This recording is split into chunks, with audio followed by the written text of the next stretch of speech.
Little girl gives George Strait a drawing at the airport. Days later, she receives an unexpected letter.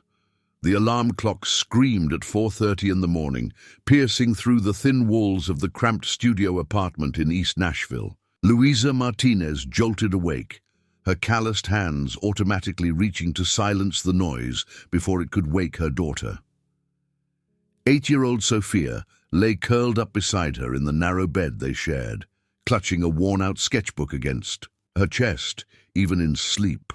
The little girl's dark hair spilled across the pillow like spilled ink, and her small fingers were still stained with crayon residue from the previous night's artistic session. Luisa slipped out of bed with practiced silence, her bare feet finding the cold linoleum floor. Through the single window of their home, the Nashville skyline twinkled in the pre-dawn darkness, a reminder of dreams that felt both impossibly close and frustratingly distant. She had been cleaning houses in this music city for 3 years now, ever since she and Sophia had made the treacherous journey from Sao Paulo with nothing but hope and a suitcase full of memories.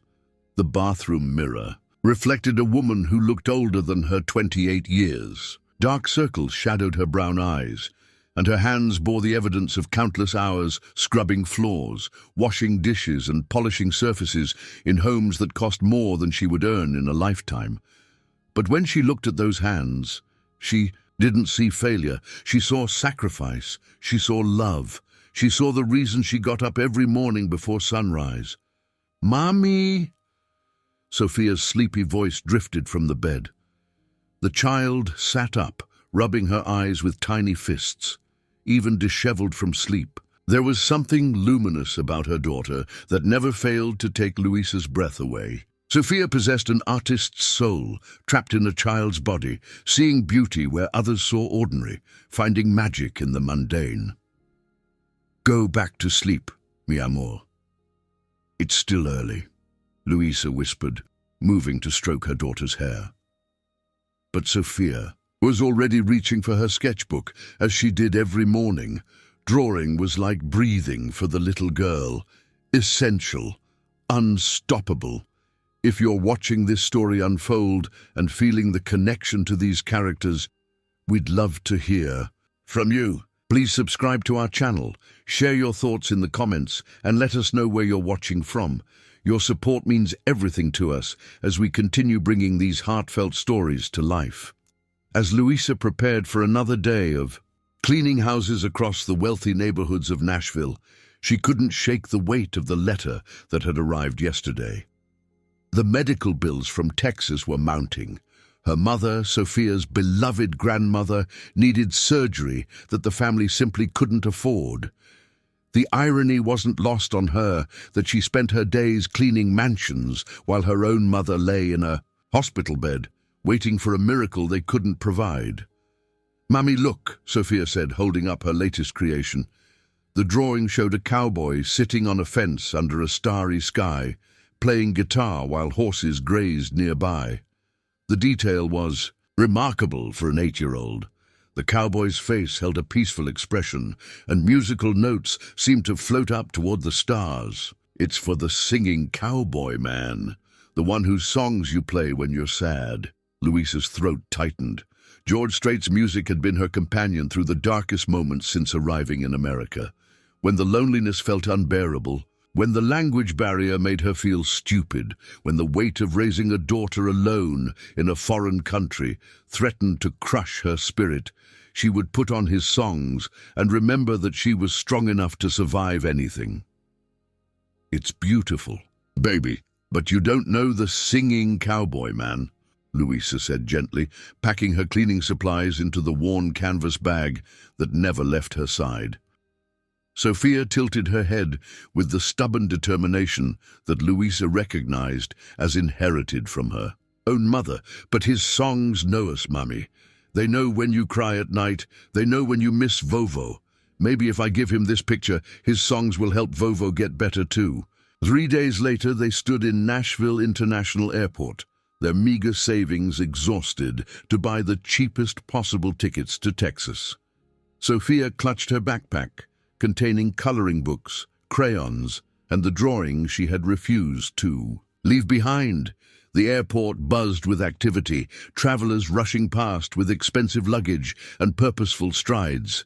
Louisa felt invisible among them, just another face in the crowd trying to get somewhere important. Their gate was delayed. Sophia spread her art supplies across 2 plastic chairs, working on a new drawing while Louisa counted and recounted the cash in her wallet, calculating how they would afford the hotel near the hospital, the meals, the return tickets. The math never worked out right. It never did. "Mami, mami, é ele, é o cowboy da música?" Sophia suddenly shrieked, jumping up from her chair. Her Portuguese excitement echoed through the departure gate, causing heads to turn. Louisa followed her daughter's pointing finger and felt her heart stop. Walking through the terminal, trying to maintain a low profile despite his distinctive presence, was George Strait himself. The king of country music moved with quiet confidence, his signature cowboy hat and weathered jeans making him unmistakable to anyone who had spent countless hours listening to his voice. His entourage followed at a respectful distance, clearly accustomed to shielding him from public attention.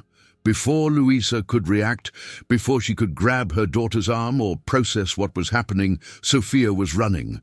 Her small legs carried her across the gate area with the determination of a child who believed in magic, who hadn't yet learned that ordinary people don't approach celebrities, who hadn't been taught that some boundaries shouldn't be crossed. "Sir! Sir! Cowboy, sir!" Sophia called out, her English heavily accented but clear. She reached George Strait just as he was passing their gate, her tiny hand tugging on the sleeve of his denim jacket with the fearlessness that only children possess. The moment seemed to stretch into eternity. Security guards stepped forward, ready to intervene. Fellow travelers stopped to stare. Louisa's face burned with embarrassment as she hurried after her daughter, ready to apologize profusely and disappear into the crowd. But George Strait held up a gentle hand, signaling his security to stand down. He knelt to Sophia's level, his famous face creased with curiosity rather than annoyance. "Well, hello there, little darling. What's your name?" "Sofia Maria Martinez," she replied with formal politeness, extending the folded drawing toward him. "I made this for you, Señor Cowboy. Mommy plays your songs when she cleans the big houses, and they make her stop crying about Vovo." Louisa wanted to disappear. Her daughter had just revealed their private struggles to one of the most famous men in country music, in front of dozens of strangers, in the middle of a busy airport. She stepped forward, ready to collect Sophia and apologize, but something in George Strait's expression stopped her. He took the drawing with genuine care, unfolding it slowly. His eyes studied every crayon stroke, every careful detail that Sophia had poured into the cowboy scene. For a moment, the busy airport seemed to fade away, leaving just a man looking at a child's art with the respect it deserved. "This is beautiful, Sophia. Really beautiful," he said, and Louisa could hear the sincerity in his voice. "You're quite an artist." Sophia beamed with pride. "Do you really like it? I wanted to draw how your songs sound, like peaceful and strong at the same time." George Strait looked up at Louisa, and she saw something unexpected in his eyes. Understanding. Recognition. Not of her as a fan, but as a mother doing everything she could for her child. "And where are you two headed today?" "To see my sick grandmother in Texas," Sophia answered, before Louisa could stop her. "She needs medicine, but Mommy says money doesn't grow on trees, but I think maybe it grows in songs." The honesty of childhood cut through the air. Louisa felt tears threatening as she finally found her voice. "I'm so sorry, Mr. Strait. She doesn't understand. We didn't mean to bother you." "No bother at all," George replied, standing slowly. He carefully folded the drawing and placed it in the inner pocket of his jacket, treating it like precious cargo. "Thank you for this gift, Sophia. I'll treasure it." As his entourage gently indicated it was time to move on, George Strait looked once more at the little girl who had approached him with such fearless generosity. "You keep drawing, you hear? The world needs more artists like you." Sophia nodded enthusiastically, waving as the country music legend disappeared down the terminal corridor. Louisa stood frozen, watching him go, feeling as though something significant had just happened, but unable to define exactly what. "See, Mummy, I told you his songs know us," Sophia said, taking her mother's hand. "Now he knows us too." As they boarded their flight to Texas, Louisa couldn't shake the feeling that her daughter's innocent gesture had set something in motion, something that would change everything. But she had no idea that in George Strait's jacket pocket, alongside Sophia's drawing, was a simple message written in a child's careful handwriting on the back of the paper. A message that would soon transform their lives in ways they never dared to imagine. The plane lifted off into the Tennessee sky, carrying them toward uncertainty, toward hospital bills they couldn't pay, toward a future that seemed as fragile as tissue paper. But in that moment, Sophia pressed her face to the window and smiled, already working on her next drawing, completely unaware that she had just planted a seed that would bloom into something extraordinary. The sterile smell of disinfectant hit. In the moment they stepped into San Antonio General Hospital, Sophia wrinkled her nose and instinctively moved closer to her mother, clutching her backpack tighter. The fluorescent lights cast an unforgiving glare over the worn linoleum floors, where families clustered in uncomfortable plastic chairs, their faces etched with worry and exhaustion. Louisa approached the information desk with trembling hands, her English suddenly feeling more foreign than ever under the scrutinizing gaze of the receptionist. "I'm looking for Maria Santos. She's my mother. Room 312. The woman behind the desk barely looked up from her computer screen. "Visiting hours start at 10 a.m. It's 9:15. You'll have to wait." Her tone carried the bureaucratic indifference of someone who had delivered the same message thousands of times. "But we came from Nashville," Sophia piped up, standing on her tiptoes to see over the desk. "We took an airplane to see Vovo. Is she feeling better?"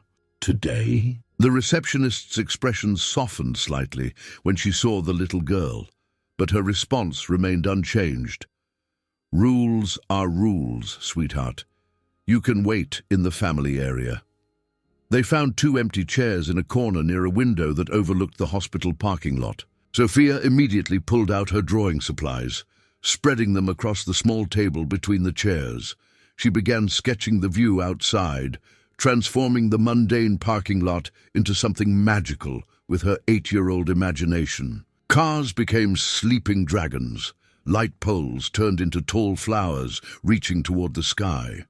Louisa watched her daughter work, marveling at how the child could find beauty anywhere.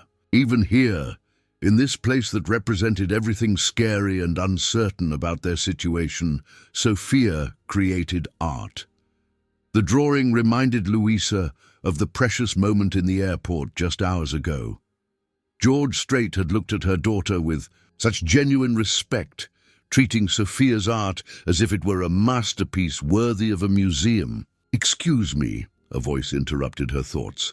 A young nurse approached their chairs, her scrubs decorated with colorful cartoon characters. "Are you here for Maria Santos?" "Yes, she's my mother," Louisa replied, standing quickly. "How is she? Can we see her?" The nurse's expression grew serious. "I'm Patricia, one of her nurses. Your mother is stable, but I need to speak with you about her treatment plan. There have been some complications since yesterday." Louisa felt her stomach drop. Complications meant more procedures. More procedures meant more money they didn't have. What kind of complications? The infection spread more than we initially thought. She needs a more aggressive antibiotic treatment, and the cardiologist wants to keep her under observation for at least another week, possibly 2. Patricia glanced at Sophia, who was absorbed in her drawing, then lowered her voice. "Have you spoken with financial services about the payment arrangements?" The words hit Louisa like physical blows. 2 more weeks meant 2 more weeks of hotel costs, meals, missed work back in Nashville. It meant exhausting the small emergency fund she had been building for exactly this kind of crisis. I haven't talked to anyone yet. We just arrived. I'll arrange for someone to meet with you this afternoon, Patricia said gently. For now, you can see your mother. She's been asking for you both, constantly. Room 312 felt smaller than Louisa had expected. Her mother lay connected to monitors and IV lines, looking fragile and diminished against the white hospital bedding. But when Maria Santos saw her granddaughter walk through the door, her face transformed with joy. "Minha netinha linda," she whispered, extending trembling arms towards Sophia. "My beautiful little granddaughter." Sophia carefully climbed onto the chair beside the bed, mindful of all the wires and tubes. "Vovo, I drew you something on the airplane, and guess what? I met the singing cowboy man that Mummy loves." For the next hour, Sophia regaled her grandmother with the story of the airport encounter, acting out every detail with animated gestures. She showed Maria the new drawing she had started in the waiting room, explaining how she had turned the parking lot into a magical kingdom where sick people could come to feel better. Louisa watched this exchange with a heavy heart. Her mother was trying so hard to seem strong for Sophia, but the effort was visible in every labored breath, every forced smile. The antibiotics weren't working fast enough. The infection was winning. "Mija," Maria whispered when Sophia stepped away to wash her hands. "Don't sacrifice everything for me. You have a life to build, a daughter to raise." "Don't say that, Maman. We're going to figure this out," Louisa replied, though she had no idea how. At 2 in the afternoon, they sat across from Mrs. Henderson, the hospital's financial coordinator.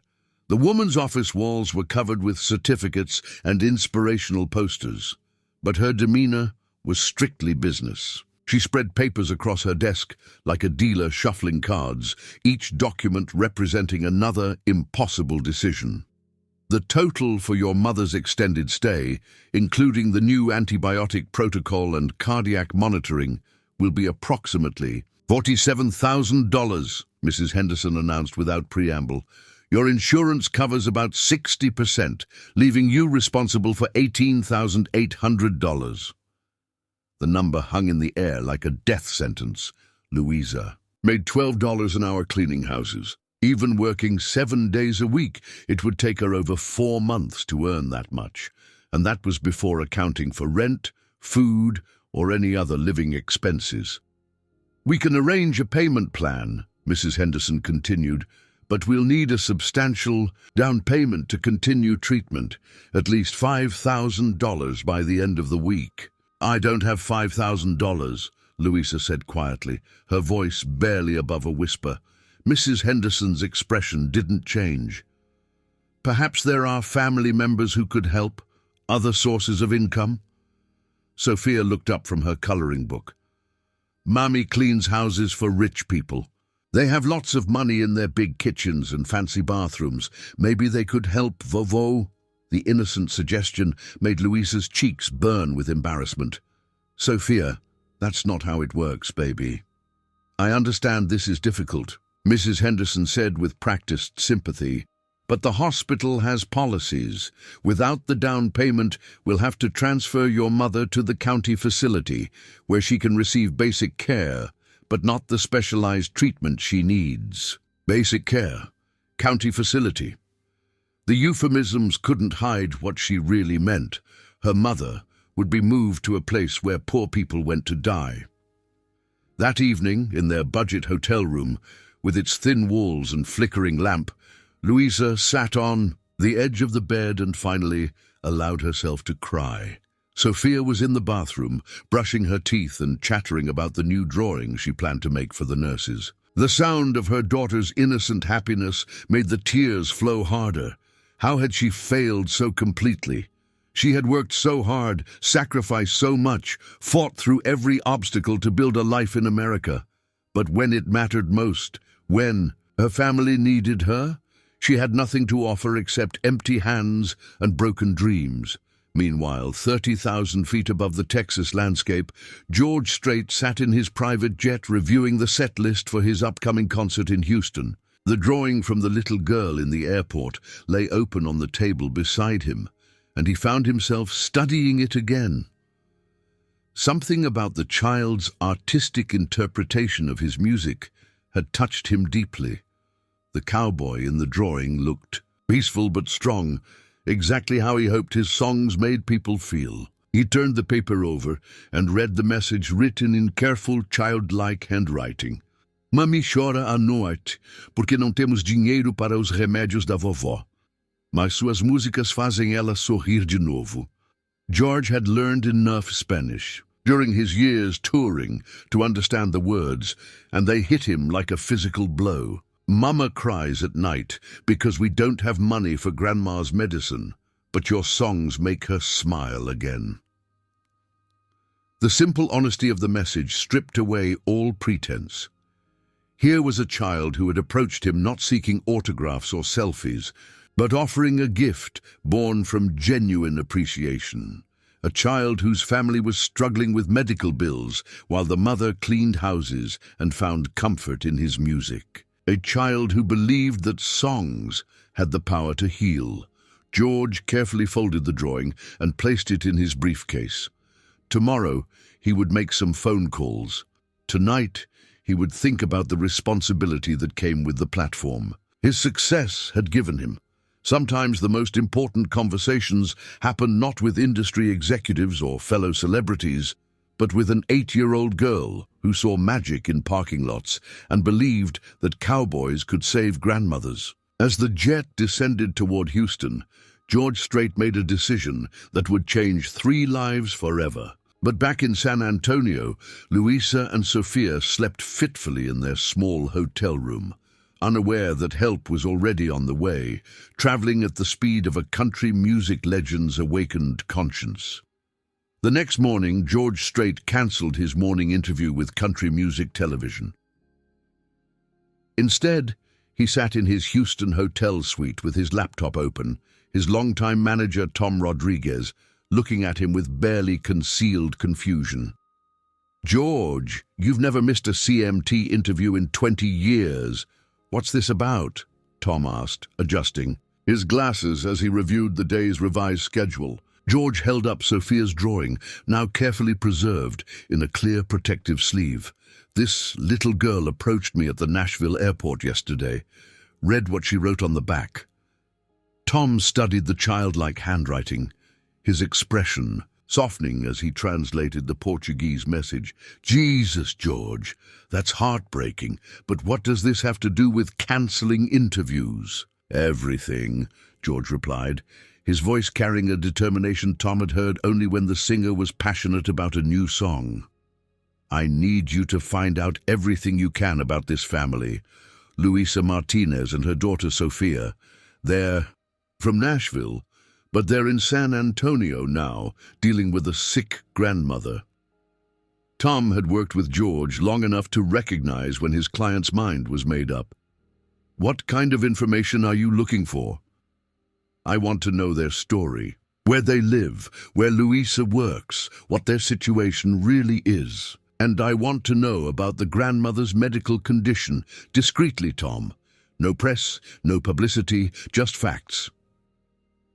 While Tom made phone calls to his network of contacts, George found himself thinking about his own journey. People saw the success, the awards, the sold-out concerts, but they forgot that he had started as a ranch hand in Texas, playing honky-tonk bars for beer money and gas to get to the next gig. His first guitar had been a pawn shop special that his father bought with overtime money from the construction site.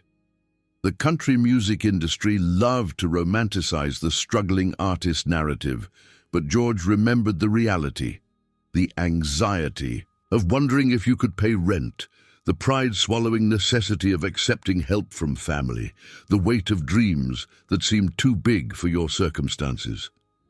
He had been lucky. Talent, timing, and a series of fortunate breaks had lifted him from those struggles. But luck was just that, Luck. It wasn't earned or deserved. It was simply given. By noon, Tom had compiled a comprehensive report that made George's heart. Luisa Martinez, 28 years old, undocumented immigrant from Brazil.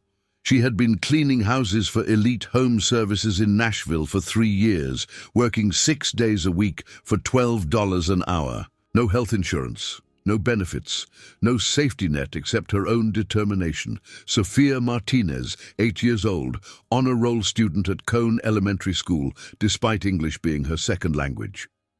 Her teachers described her as exceptionally talented in art, often staying after school to help younger students with their projects. She had never missed a day of school, even when her mother worked late shifts.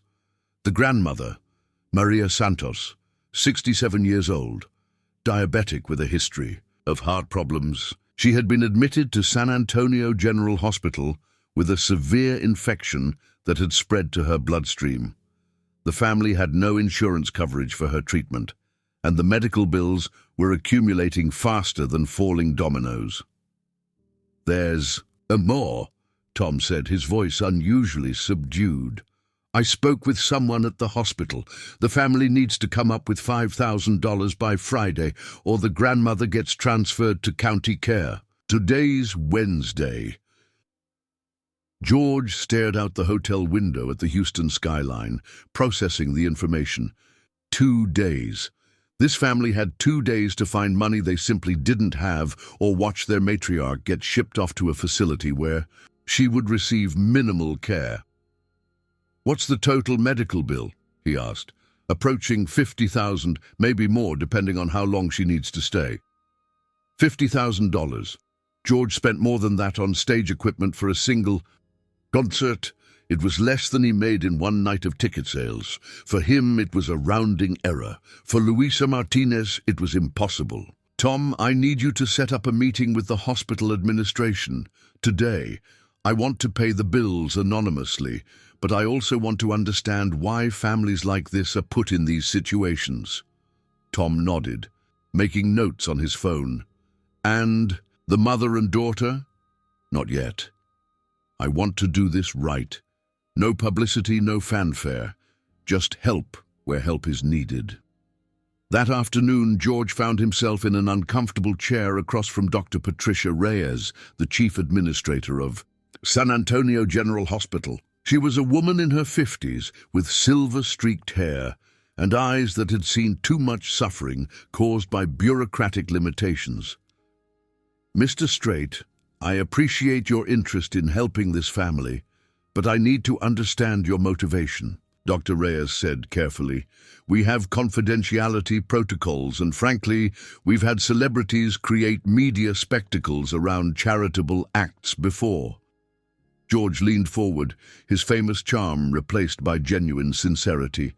"Doctor, I'm not here for publicity. I'm here because an 8-year-old girl gave me a drawing in an airport, and her mother is killing herself, trying to save her grandmother. I have resources. They have need. It should be that simple." "It's never that simple," Dr. Reyes replied, but her tone had warmed slightly.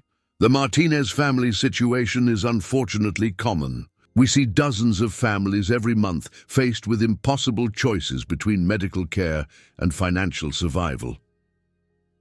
"Then why don't we fix more of them?" The question hung in the air. Dr. Reyes studied George's face, searching for the calculation that usually accompanied celebrity philanthropy. She found none. "Because most people don't ask," she said finally. "They write checks to big charities for tax deductions and photo opportunities. They don't sit in hospital administrators' offices asking about individual families." George pulled out Sophia's drawing, now creased from being folded and unfolded so many times. "This little girl sees beauty everywhere. Even in a hospital parking lot, she probably sees something magical. Her mother works 6 days a week cleaning houses, and she still finds time to teach her daughter that art matters, that music heals. That kindness is worth more than money." He looked directly at Dr. Reyes. I want to pay every penny of Maria Santos's medical bills. I want Luisa Martinez to stop worrying about money and start focusing on being with her family.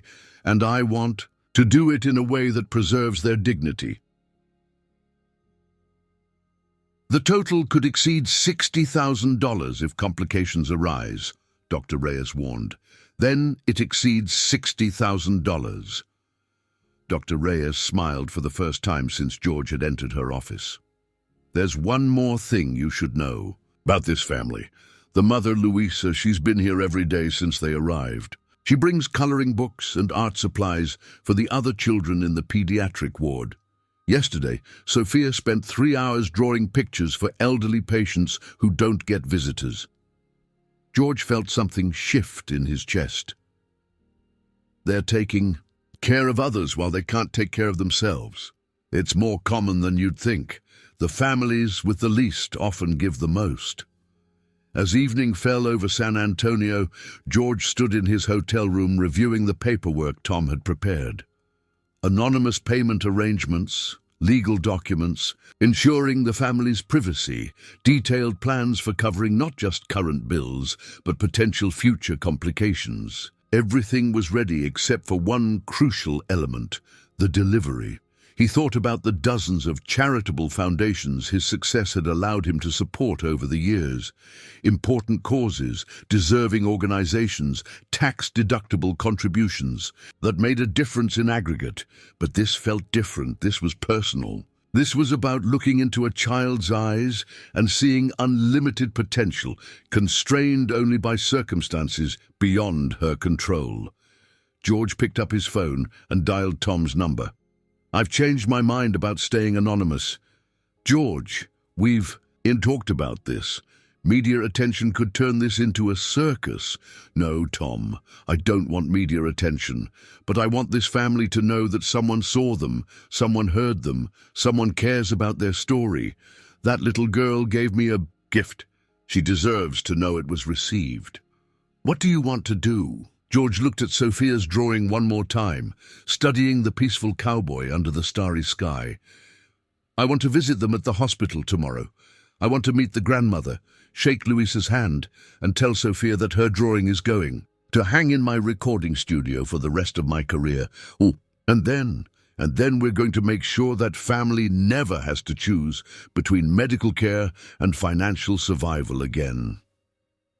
As George ended the call, he realized that Sophia's simple act of kindness had done more than provide him with a beautiful drawing.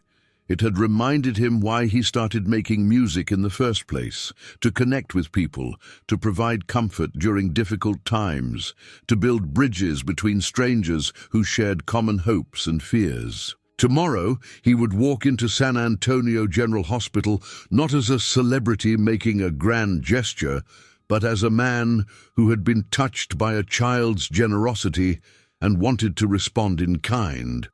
The transformation would be complete for all of them, though none of them could imagine just how extraordinary the journey was about to become. Thursday morning arrived with the weight of finality. Luisa sat in the hospital cafeteria, staring at a cup of coffee that had grown cold an hour ago, running calculations in her head for the 100th time. She had called every cleaning client, begged for advance payments, even swallowed her pride and asked her employer for a loan. The total raised $847, still more than $4,000 short of what they needed by tomorrow. Sophia sat beside her, drawing on napkins with the stubby crayons the gift shop had given her for free. Even here, in this moment of desperation, her daughter created beauty. Today's napkin art showed a little girl holding hands with an elderly woman under a rainbow, both of them smiling despite the storm clouds in the background. "Mummy, why do the doctors need money to make Vovo better?" Sophia asked without looking up from her drawing. "When I draw pictures for sad people, I don't ask them to pay me." The innocent question hit Luisa like a physical blow. How do you explain to an 8-year-old that the world operates on systems that don't always make sense? That kindness and need don't automatically align with resources and policies? It's complicated, baby, Louisa said softly, stroking her daughter's hair. Sometimes grown-ups make rules that don't feel fair. Maybe we should ask the singing cowboy man for help, Sophia suggested with the matter-of-fact logic of childhood. He has lots of money from his songs, and he seemed nice at the airport. Louisa's cheeks burned with shame. Sophia, we can't ask famous people for money. That's not how the world works. But he kept my drawing, Sophia protested. That means he likes us. Before Louisa could respond, a commotion near the hospital's main entrance caught her attention. Through the cafeteria windows, she could see news vans pulling into the parking lot, reporters adjusting their makeup, cameras being set up on tripods. Her heart sank. Had word gotten out about their situation somehow? Was their private struggle about to become public entertainment? Dr. Patricia Reyes appeared at their table, her expression uncharacteristically nervous. Mrs. Martinez, could I speak with you privately for a moment? Louisa glanced at Sophia, who was now adding flowers to her napkin rainbow. Is it about my mother? Is she worse? No, your mother is stable. This is about something else entirely. Dr. Reyes sat down across from them, her hands folded carefully on the table. Mrs. Martinez, have you ever heard of anonymous benefactors? I don't understand. Sometimes people with resources learn about families in difficult situations and choose to help, quietly, without seeking recognition or publicity.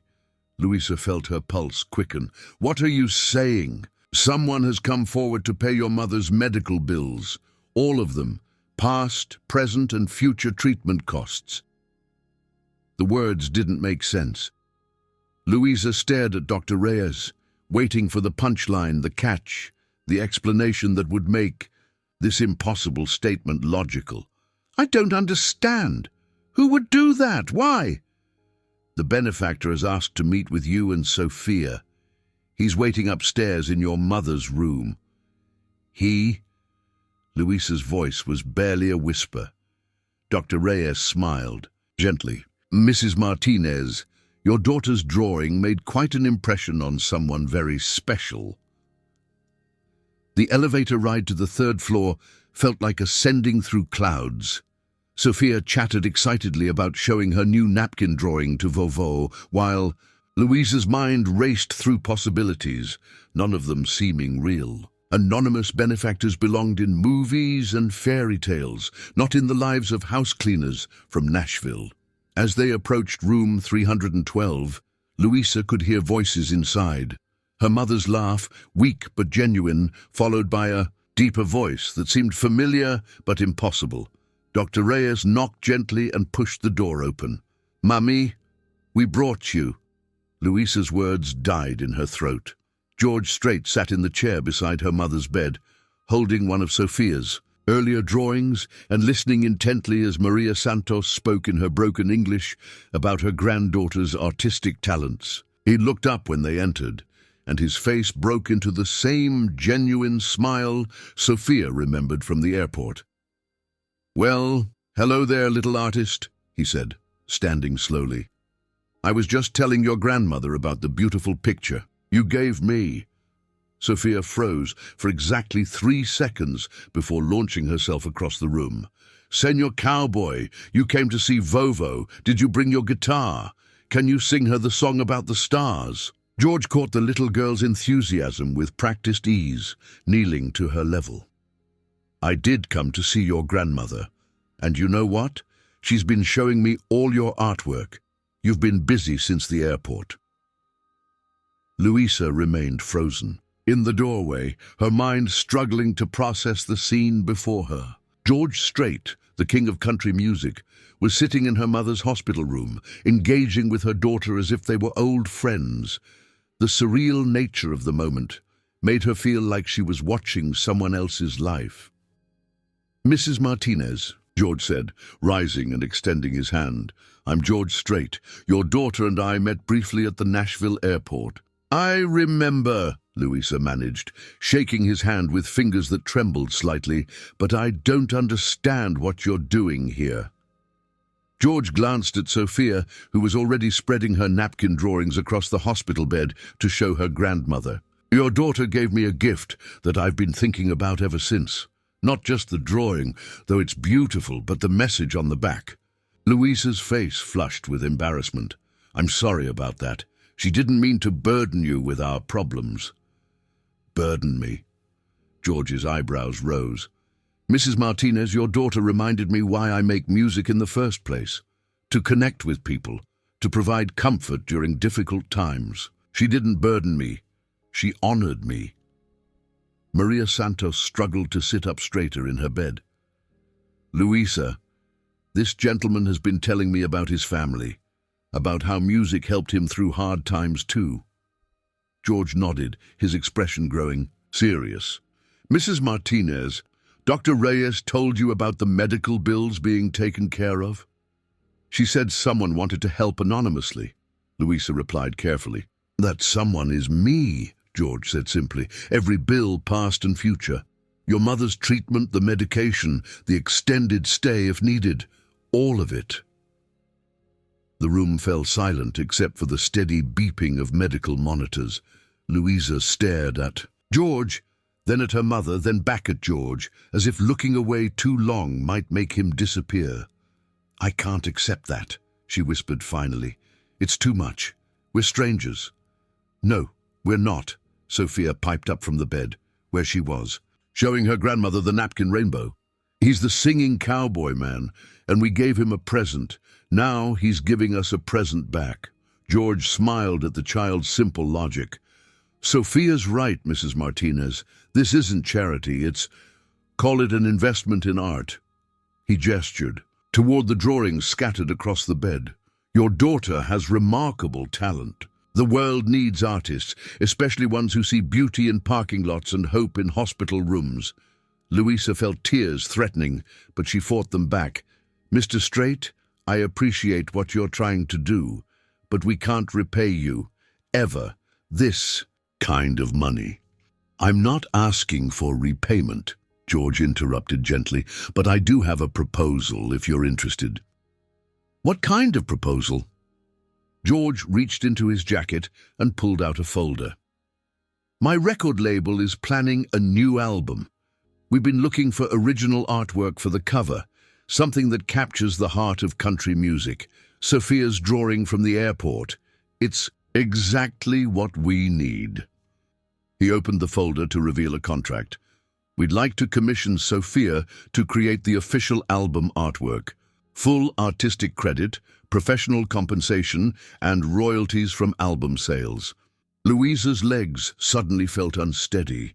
She gripped the back of the nearest chair. "You want to hire my 8-year-old daughter?" "I want to give her the recognition her talent deserves," George replied. "The medical bills? That's just helping family. Take care of family.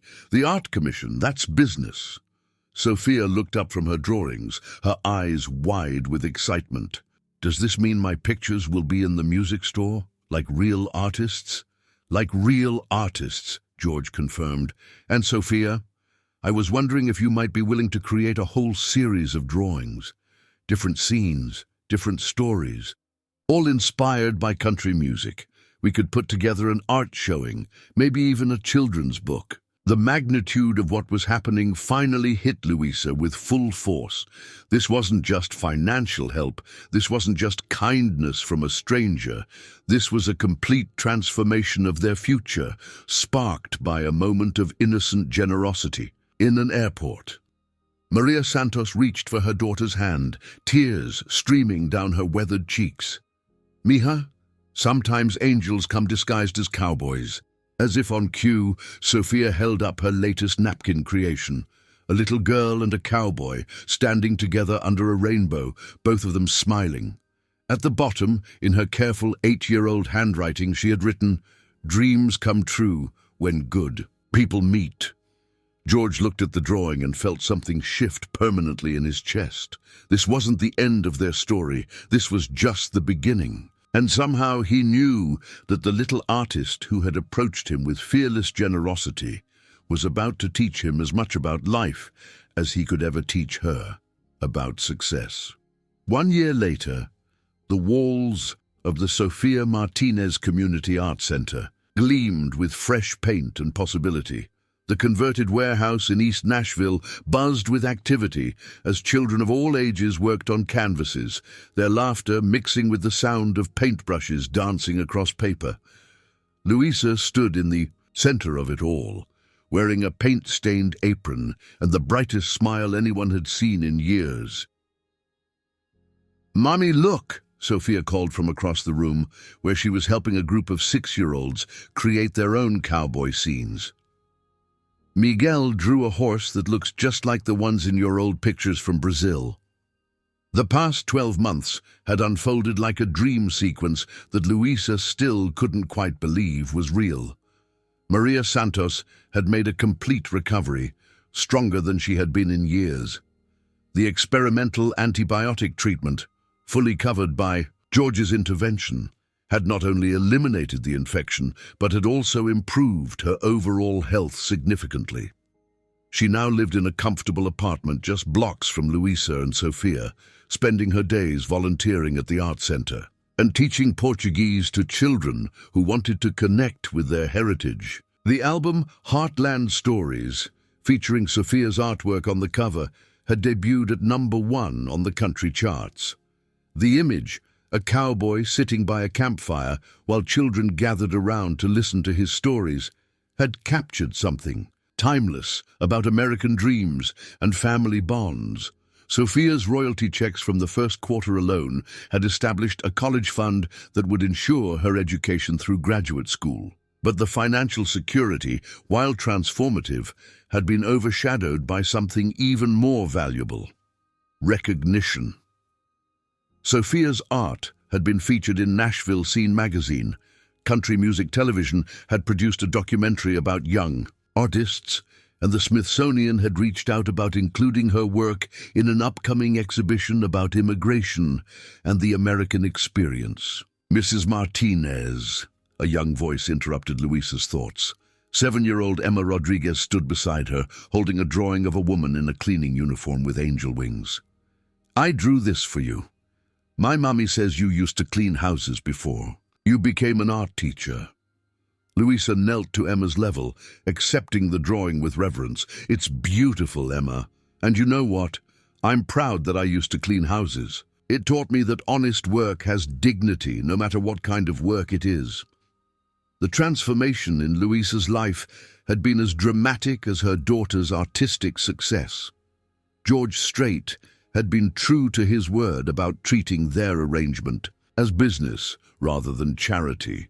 When the media attention around Sofia's album cover grew intense, he had hired Luisa as the official coordinator for his family foundation's arts education programs.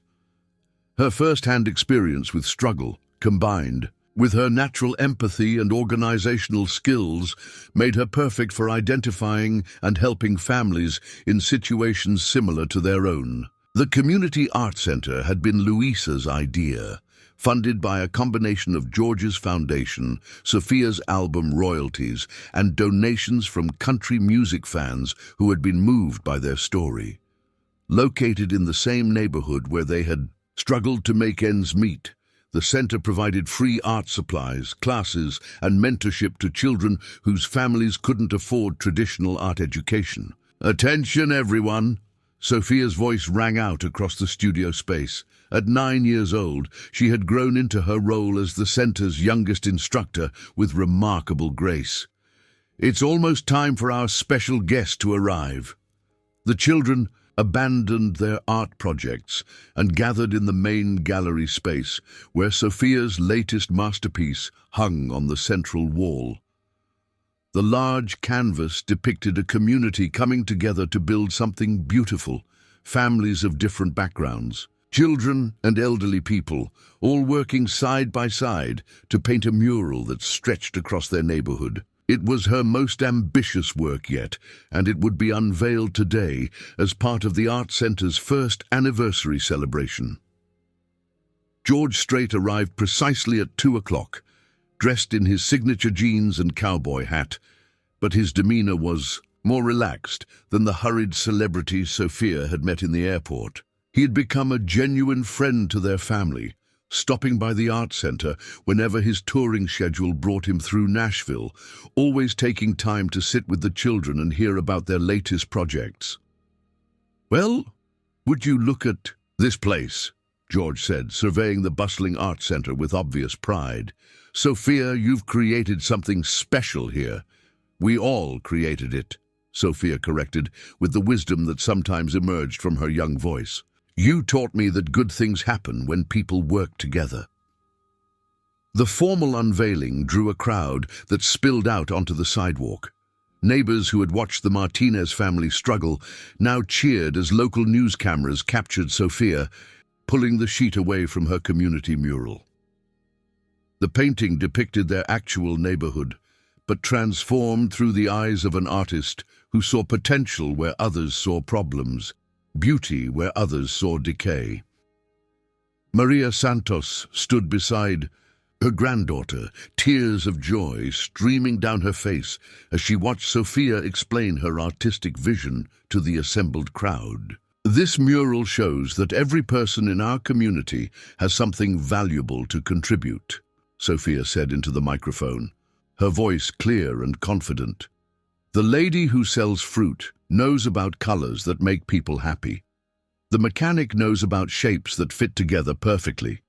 The children know about dreams that are bigger than the buildings around us."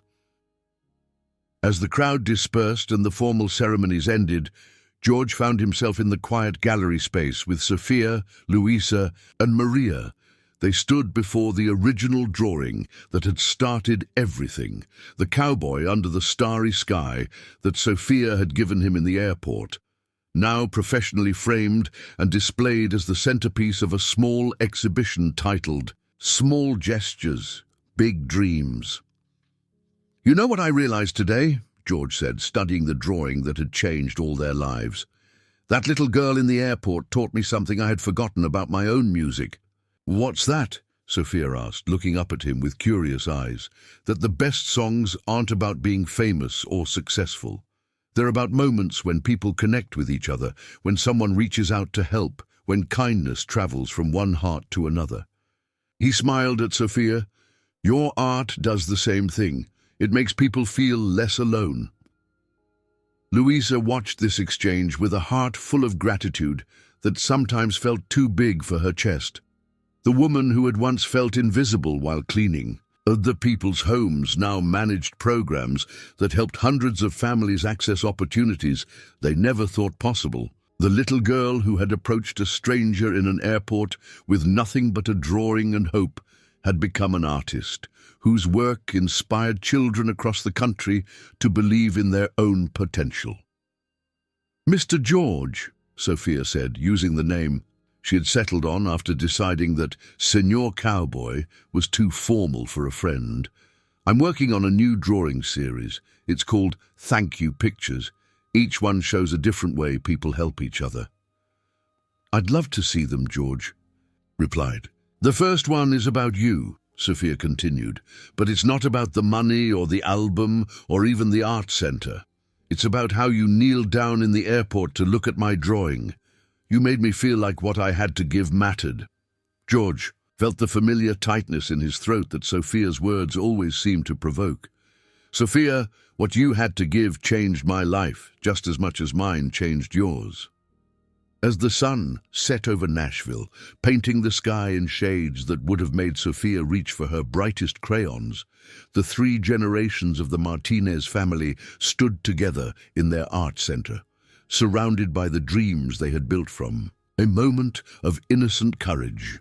The scared woman who had once counted pennies in airport bathrooms now helped other families navigate their own impossible situations. The sick grandmother who had nearly been transferred to county care now taught children that their heritage was something to celebrate, not hide. The little girl who had seen a famous stranger and thought only of sharing her art now used her platform to amplify other young voices. The drawing that had started everything, one child's interpretation of a cowboy under the stars, had grown into something magnificent, a community of artists, dreamers and believers who understood that the greatest transformations begin with the smallest acts of kindness. As they locked up the art center that evening, Sophia paused to look back at the mural she had created. In the painted neighborhood, people of all ages worked together to create something beautiful, their faces bright with purpose and possibility. It was her vision of what the world could be when people chose to see each other's potential instead of their problems. "Mommy," Sophia said, taking Louisa's hand as they walked home, "do you think there are other little girls out there who have pictures they want to give to someone famous?" Louisa smiled, squeezing her daughter's fingers. "I'm sure there are, baby. Maybe we should start a program at the art center. We could teach kids that their art matters, even if they're not rich or famous or perfect. I think that's a wonderful idea, Sophia. And maybe," Sophia continued, her artist's imagination already at work, "maybe we could have a day where kids can give their drawings to people who need to remember that beautiful things exist in the world." As they walked through their neighborhood, the same streets where Louisa had once felt like a ghost, invisible and unimportant, they passed the mural that local artists had painted on the side of the community center. It showed children from different backgrounds sharing their art with the world, their faces bright with joy and possibility. At the center of the mural, a little girl extended a drawing toward a cowboy who knelt to receive it, both of them smiling with the knowledge that they were part of something bigger than themselves. At the bottom, in letters painted by dozens of small hands, were the words, "Every gift matters, every dream counts, every person has something beautiful to share." The story that had begun with a simple drawing exchanged between strangers in an airport had become a movement, a community, a testament to the extraordinary things that happen when generosity meets opportunity and when small gestures are received with open hearts.